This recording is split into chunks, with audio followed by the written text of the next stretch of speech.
Një makinë që furnizohet me energji të pastër por mbi të gjitha kursen para.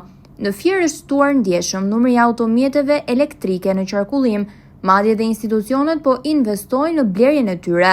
Qëllimi parësor i mbrojtjes së mjedisit mbështetet nga një teknologji që kursen para dhe barë të lehtë fiskale. Vetëm për gjatë 2 muajve të parë të vitit 2026, në Fier janë regjistruar dhe kanë hyrë në qarkullim 52 automjete tërësisht elektrike, ndërkohë që numri i mjeteve me teknologji hibride është edhe më i lartë.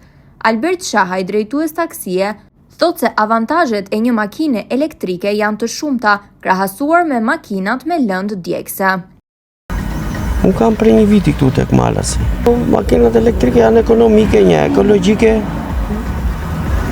2, nuk kanë dot ambienti i gjërat. Ka shumë opsione. Procesin e drejtimit. Se janë makinat e reja, kanë opsione nga gjitha për sigurinë, për këmbësorët, për goditje, për gjëra, ka opsione që bën vetë ndalime. Po sigurisht. Sigurisht, po t'ishte për zgjedhjet elektrike. Për çështje ekonomike më shumë? Ekonomike po, është gjë e parë. Vin punat e taksat e gjërat janë Taksat më të lehta. Më të lehta më kështu.